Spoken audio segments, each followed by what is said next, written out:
Okay, so let's take a look at Bitcoin. So for the first time in this recent uptrend, there are local topping signals. So let's go over them one by one. When we say local top, that doesn't mean an immediate crash down to $8,000. When we say local top, it just means Bitcoin is overheated and due for some downside over the upcoming weeks.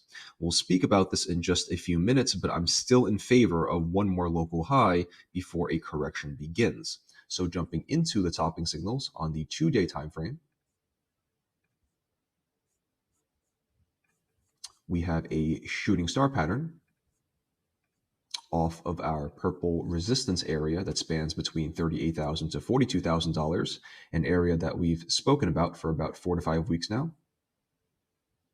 The second topping signal is the bearish divergence on the daily time frame.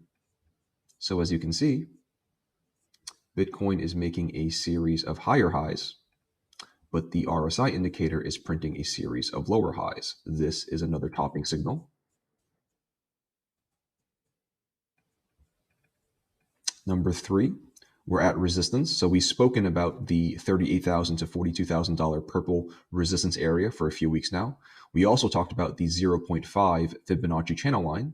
That was resistance back in 2022, support back in 2021, and it caught the bull market top back in 2017. We're also retesting the broken white demand trend line as resistance. And finally, the golden cross on the daily time frame, where the 50 daily moving average in orange crosses above the 200 daily moving average in red.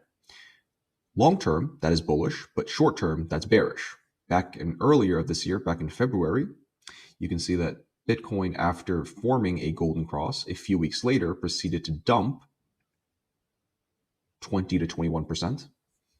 So if history were to repeat itself and then Bitcoin dumps 20 to 21% from here, that will land Bitcoin at around $29,700. So basically a retest of $30,000. Like I said, I do anticipate a correction coming over the upcoming weeks, but only a correction to 29,000 to 33,000 before more upside. Okay, so let's talk about why I'm in favor of one more local high. Before I get into that, I just want to establish that our long-term targets for Bitcoin at $80,000 and $175,000 have not changed. Like I said, we're not short-term traders on this channel, but I do understand the popularity of short-term trading in this new day and age. Okay, so taking a look at the charts, the chart on the left is Bitcoin, and the chart on the right is the Bitcoin against S&P 500 valuation. Even though on the Bitcoin chart there is an established impulse off the lows, I'm still in favor of one more high. And the reason for that is when I take a look at the Bitcoin against S&P 500 valuation on the right, I see an incomplete impulse off the September lows. The target for a wave 3 is usually between the 1.618 to 1.786 trend-based fib extension, which is where the Bitcoin against S&P 500 valuation is currently trading at right now. Wave 4 could be unfolding as an expanded flat pattern where we have an overshooting B wave and the C wave comes below the A wave. Another reason I believe this is an expanded flat pattern is because the overshooting B wave tagged the 1.382 Fibonacci retracement, which is a common target for an overshooting B wave.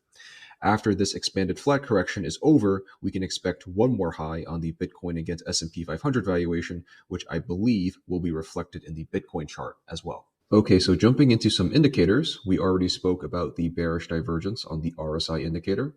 On the MACD, we can see increased bearish momentum on both the histogram and the signal line, which is another topping signal for the short term.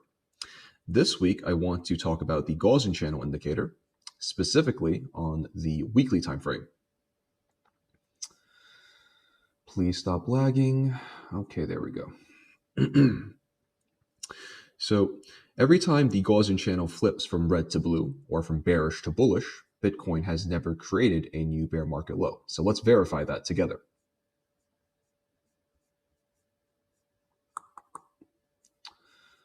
Okay, so on August 20th of 2012, the Gaussian channel flipped from bearish to bullish, and Bitcoin never created a new bear market low.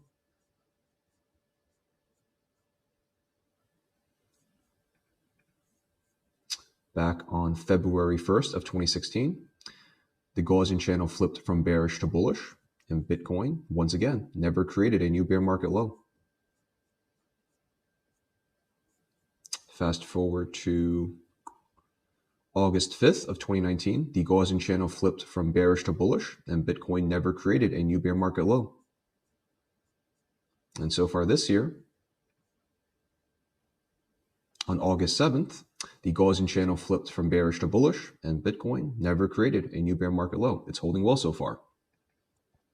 So as stated before, one thing we've remained consistent on this channel, besides the long-term price targets of $80,000 and $175,000, is that Bitcoin will not create a new bear market low. Moving into the S&P 500, honestly, not much to talk about. We have 3 bullish soldiers on the weekly time frame, which is another bullish signal.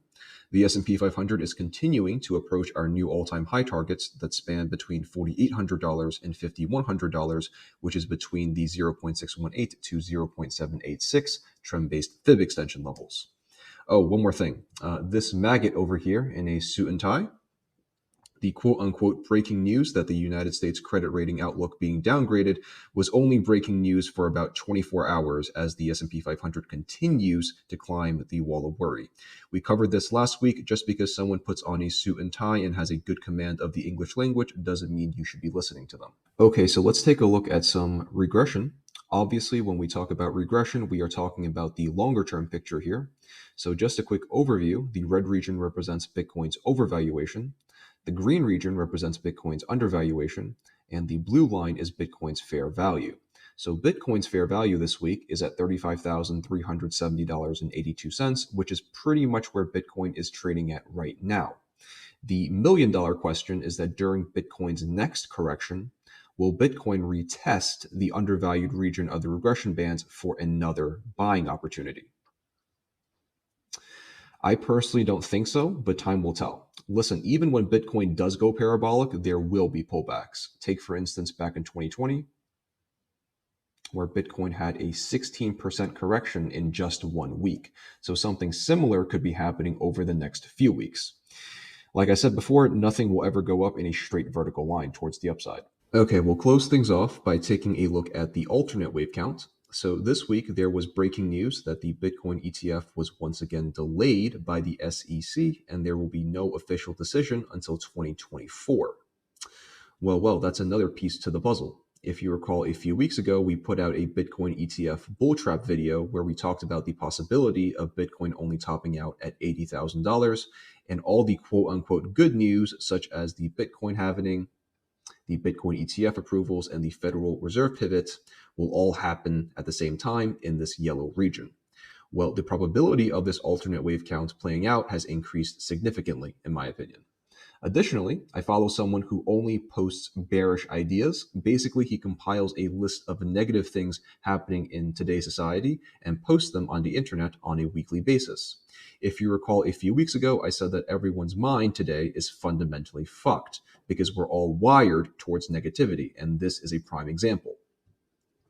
One thing I found was interesting is that Morgan Stanley has now predicted that the Federal Reserve will cut interest rates for the next 2 years.